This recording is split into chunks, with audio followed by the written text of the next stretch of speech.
اس لیے کہ حضرت ابراہیم کے چلے جانے کے بعد 137 سال تک ان کی عمر رہی، اور قبیلے جرہم وہاں پہ جو تھے سب کچھ انہی کے پاس چلا گیا تھا۔ اسی قبیلے کے اندر شادی ہوئی تھی حضرت اسماعیل علیہ السلام۔ وہاں سے بت پرستی کا آغاز کہاں سے ہوا یہ تھا اس شہر کے اندر کہ ایک بہت بڑا شخص تھا عمر بن لحی۔ سارے لوگ شریعت ابراہیمی کے مطابق زندگی گزار رہے تھے، اللہ کی عبادت کر رہے تھے، لیکن اس آدمی کا ایک سفر ہوا، بدھ کو لانے والا کعبۃ اللہ میں شہر مکہ میں سب سے پہلے بدھ کو نصب کرنے والا لانے والے کا نام عمر بن لحی۔ وہ گیا تھا ملک شام، اور ملک شام تمام سب سے زیادہ انبیاء کی تعداد اسی ملک میں اللہ نے وہیں پر بھیجے، ملک شام میں۔ ملک شام ہے فلسطین وغیرہ وغیرہ، یہ پوری ایک جو پٹی ہے وہاں پر۔ تو وہاں گئے تو وہاں کے دیکھا کہ وہاں کے کچھ لوگ بتوں کی پرستش کرتے ہیں۔ انہوں نے سوچا کہ نبی یہاں پر سب سے زیادہ آتے تھے تو یہاں کا کلچر بیٹر ہے، یہ جو بت پرستی کرتے اس کو لے کے جانا چاہیے۔ تو ایک وہاں سے ہوبل نامی ایک بت اٹھا کر لے کر آیا، اور عمر بن لحی گاؤں کا کون؟ گاؤں کا سماج کا مکھیا، وہ مکھیا مانے جاتے تھے، اچھا کام کرتے تھے، سوشل کام کرتے تھے۔ تو لے کر آئے، لانے کے بعد سب سے کہا کہ دیکھو ہم نے ایسا ایسا دیکھا، تم لوگ بھی کرو۔ جب گاؤں کا مکھیا کوئی یونیک چیز اٹھا کر کے لے آئے تو سب لوگوں نے کہا کہ سر ہم بھی ماننے کے لیے تیار ہیں، لائیے۔ اور یہ کہتے اس کے کچھ دن بعد، کچھ دنوں کے بعد وہاں پر اور بھی بت تھے رکھے ہوئے، لات، منات، عزا، یہ 3 بت کعبۃ اللہ مکہ، شہر مکہ میں۔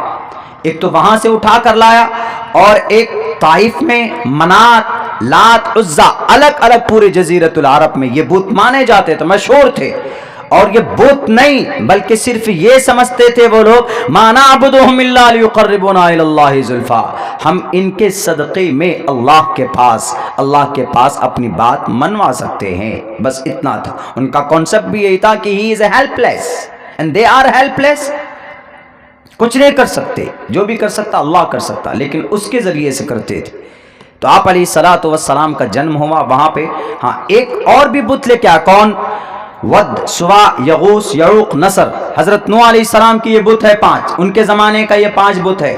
تو عمر بن لحی کے پاس ایک جن تھا، الرحیق المختوم، سیر کی بہت مضبوط کتاب، مولانا صفی الدین مبارک پوری، بہت مستند کتاب ہے، ایوارڈڈ کتاب ہے، بہرکیف اہل حدیث عالم دین کا ہے۔ لیکن مفتی سعید صاحب پالنپوری دامت رحمۃ اللہ علیہ فرماتے تھے کہ سیرت کی بہت مضبوط، جامع اور معنی کتاب، اتنی موٹی کتاب ہے۔ اس میں انہوں نے لکھا ہے کہ اس کے پاس، عمر بن لحی کے پاس ایک جنات تھا۔ جنات نے کہا کہ عمر بن لحی یہ تو کچھ بھی ایک ہوبل لے کر آئے، تم اور بھی بت لاؤ نا۔ کہا کہ کہاں سے لاؤ؟ کہا جدہ جاؤ، وہاں کی سمندر میں دیکھنا ود، سوا، یغوث، یعوق، نصر، یہ بت ہیں حضرت نوح کے زمانے کے، جاؤ اٹھا کر لے کر آؤ، اور ان کے ذریعے سے اللہ سے کوئی بھی بات منواؤ گے تو جلدی ہو جاؤ، جلدی مانی جائے۔ گئے، وہ سب اٹھا کر لے کر آئے۔ ہوتے ہوتے کعبۃ اللہ کے ارد گرد کم سے کم 360 بتوں کا ایک جماوڑا بنا دیا۔ جو لوگ آتے تھے باہر سے حج کرنے کے لیے، طواف کرنے کے، اس وقت بھی طواف کا اور حج کا زمانہ تھا، لوگ آتے تھے اس حج کے زمانے میں، تو لوگ دیکھ کر جاتے تھے نئی چیز، کہ نئی چیز ہو رہی یہاں پہ، اب فوراً اس کو ایکسیپٹ کرتے۔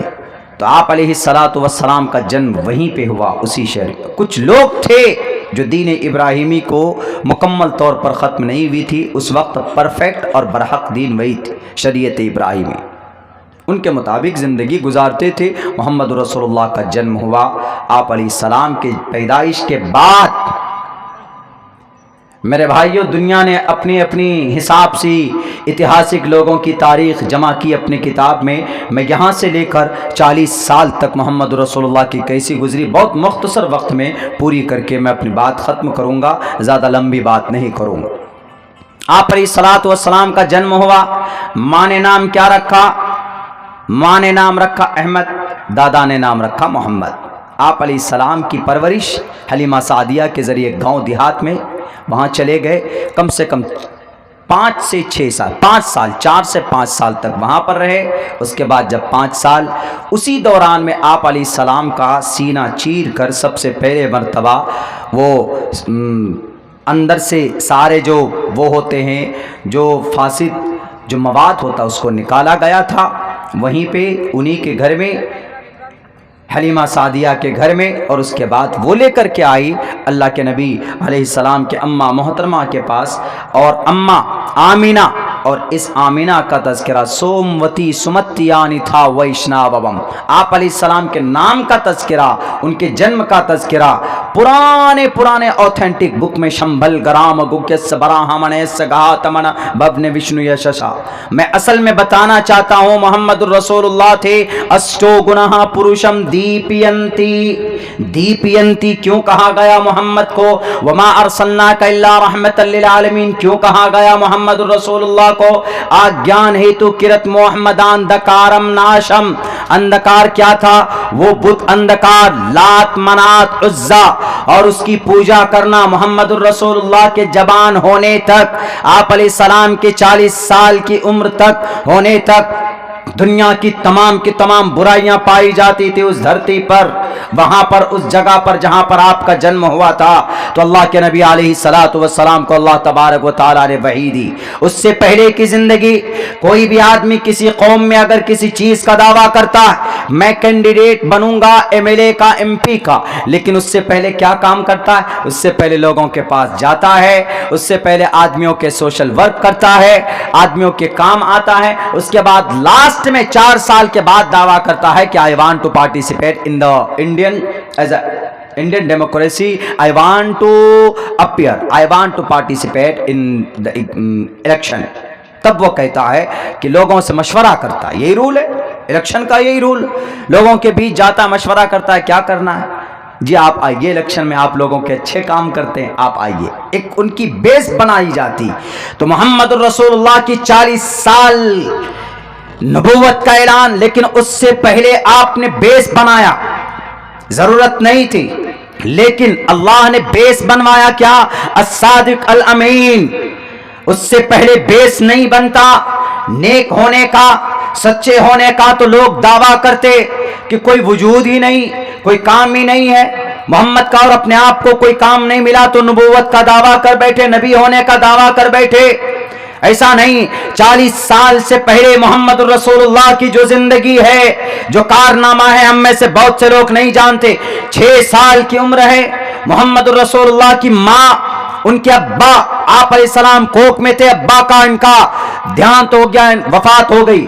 خواجہ عبداللہ کی، عبداللہ وشنو یش کا انتقال ہو جاتا ہے. وہ جاتی ہے مدینہ. جانے کے بعد ان کے ساتھ ایک خادمہ ام ایمن، اور کہا جاتا بعض روایت میں کہ عبد المطلب بھی ساتھ میں تھے. گئے وہاں پر، ان کے راستے میں ہی امی کا انتقال ہو جاتا ہے. ایک معصوم سا بچہ، 6 سال کا بچہ، ماں کا انتقال ہو جائے، باپ پہلے سے وفات پا چکے ہیں، اس بچے کا دل کیا کہہ رہا ہوگا؟ ہے کوئی ایسا بچہ دنیا میں؟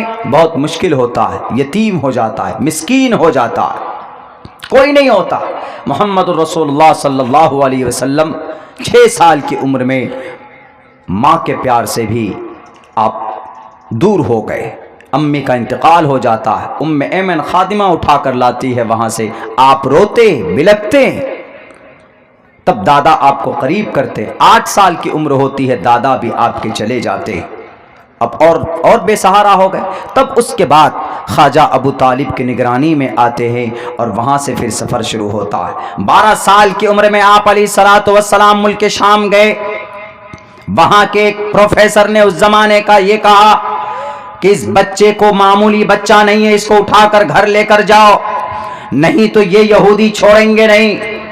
کہا کیوں؟ کہا کہ راستے میں ایسا ہوا، بادلوں نے ان کا سمان کیا، پیڑ نے جھک کر کے ان کو سلامی دی کہ نہیں دی. جاؤ اٹھاؤ اس بچے کو، یہ بچہ کوئی چھوٹا موٹا بچہ نہیں ہے، اس کی تاریخ بنے گی آگے چل کر. اس کو وہاں سے واپس کر دیا محمد رسول اللہ کو. 15 سال کی عمر ہوتی